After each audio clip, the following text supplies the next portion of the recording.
Hello students, today we will learn the poem Noble Nature by Ben Jonson. Noble means उत्तम, nature means स्वभाव। जैसा कि इस topic से अपने आप ही क्लियर हो जाता है कि इस पोएम में कवि जो है वो हमें उत्तम स्वभाव की महत्व के बारे में बताता है। कवि हमें इस पोएम में बताता है कि एक वृक्ष की भांति, इस कविता में जो है पोइट ने उदाहरण लिया है ओक ट्री का, जो कि बहुत ही बड़ा होता है, विशाल होता है आकार में, और उसका जो लाइफ स्पान है, उम्र जो है उसकी आयु जो है वो 300 वर्ष की होती है। यानी कि ये आकार में भी बहुत बड़ा होता है और आयु में भी बहुत बड़ा होता है।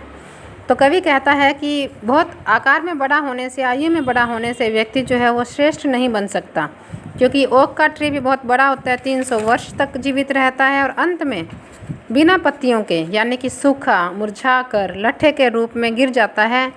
और इस तरह से कवि बताता है कि अगर हम बहुत लंबा जीवन जिए लेकिन किसी के भी काम नहीं आए तो वो जीवन जो है वो व्यर्थ है, वो श्रेष्ठ जीवन की श्रेणी में नहीं आता। और कवि कहता है कि किसी जो आकार है वो किसी व्यक्ति को आवश्यक रूप से महान नहीं बनाते हैं, क्योंकि महानता की विशिष्ट पहचान आकार नहीं, उसका काम होता है, कर्म होते हैं मनुष्य के। क्योंकि छोटे से छोटा व्यक्ति, छोटे आकार और छोटे जीवन वाला व्यक्ति भी महान हो सकता है यदि वह कोई महत्वपूर्ण कार्य करे। अब आगे कवि जो है वो लिली के फूल, लिली फ्लावर, कुमुदनी का जो फूल होता है उसका उदाहरण देके हमें बताता है। लिली का फूल जो है वो मई के महीने में सिर्फ एक दिन के लिए खिलने वाला फूल है, और यह जिस रात पैदा होता है उसी रात ही मर जाता है, यानी कि सिर्फ एक दिन का, only 1 day life span it has.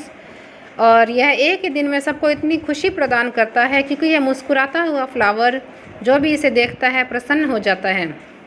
यानी कि यह बहुत छोटा होते हुए भी हमारे जीवन में खुशी और प्रसन्नता भर देता है।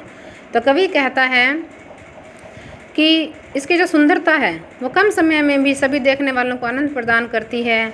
और इसके सामने जो बलूत का पेड़ है, ओक का जो पेड़ है, उसकी कोई भी महत्व नहीं है।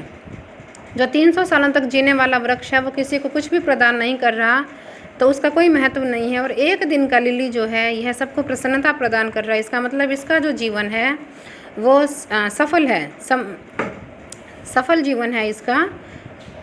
तो कवि कहते हैं कि सुंदर होने के लिए वस्तु का विशाल होना जो है वो ज़रूरी नहीं है, और सौंदर्य से भरा हुआ छोटा जीवन सौंदर्य विहीन लंबे जीवन की तुलना में कहीं अधिक अच्छा। कवि हमें इन दोनों उदाहरणों के माध्यम से समझाना चाहता है कि छोटी चीज़ों में भी सौंदर्य हो सकता है जो प्रत्येक को आनंद प्रदान करे।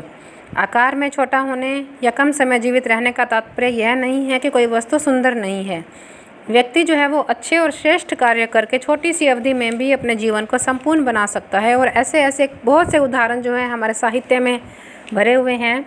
जीवन की लंबाई नहीं वरन इसका सौंदर्य जो है वो सबसे महत्वपूर्ण होता है।